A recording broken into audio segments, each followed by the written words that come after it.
નમસ્કાર, GS news 24/7 માં આપનું સ્વાગત છે। હવે જોઈએ આજના સમાચાર।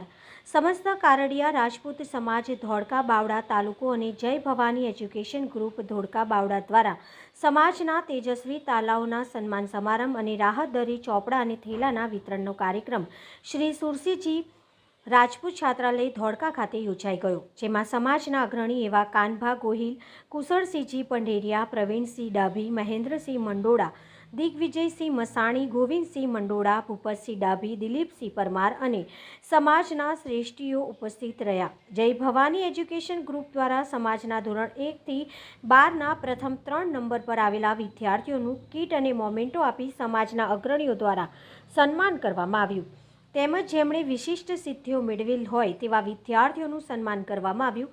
સમાજના બંધુ એવા સરદાર શ્રી મફતસિંહ રાઠોડ કે જેમણે ફિઝિકલ એજ્યુકેશનમાં PhDની ડિગ્રી પ્રાપ્ત કરેલ હોય તેમનું વિશેષ સન્માન કરવામાં આવ્યું। જય ભવાની એજ્યુકેશન ગ્રુપ તરફથી વિક્રમસિંહ પરમારે મહેમાનોનું સ્વાગત પ્રવચન કરી સૌને આવકાર્યા।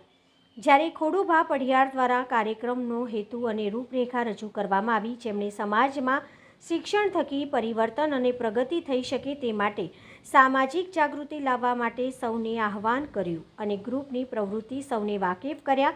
સમાજના અગ્રણીઓ દ્વારા પણ સમાજમાં શિક્ષણનું મહત્ત્વ વધે, દીકરીઓનું શિક્ષણ વધે એ માટે સામાજિક આંદોલન કરવા આહ્વાન કર્યું। ખાસ કરીને સોશિયલ મીડિયા અને મોબાઈલનો મર્યાદિત ઉપયોગ કરવા માટે વિદ્યાર્થીઓને માર્ગદર્શન અને માર્મિક ટકોર કરી વિશેષ સમાજના આગેવાનો દ્વારા સમાજના દીકરા દીકરીઓને શિક્ષણમાં ક્યાંય પણ આર્થિક મુશ્કેલી પડે નહીં એ માટે પ્રતિબદ્ધતા દર્શાવી સૌ સાથે મળી મદદ કરવાની ખાતરી આપી।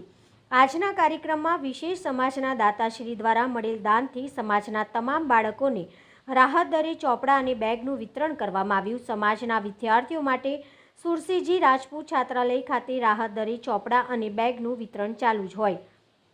સમાજના વાલીઓ અને વિદ્યાર્થીઓ ત્યાંથી મેળવી શકશે। અંતમાં અનિરુદ્ધસિંહ ગોહિલ દ્વારા સમાજના શ્રેષ્ઠીઓ અને આ પ્રવૃત્તિમાં સહભાગી થનાર તમામ દાતાશ્રીનો હૃદયથી જય ભવાની એજ્યુકેશન ગ્રુપ તરફથી આભાર માનવામાં આવ્યો। જય ભવાની એજ્યુકેશન ગ્રુપ અને સમસ્ત કારડિયા રાજપૂત સમાજ ધોળકા બાવડા તાલુકા દ્વારા ખૂબ જ સુંદર પ્રયત્ન દ્વારા કાર્યક્રમને સફળ રીતે પૂર્ણ કરવામાં આવ્યો। તંત્રી અહેવાલ મહેન્દ્રસિંહ ડાભી, ગુજરાત સિક્યોર ન્યૂઝ, ધોળકા।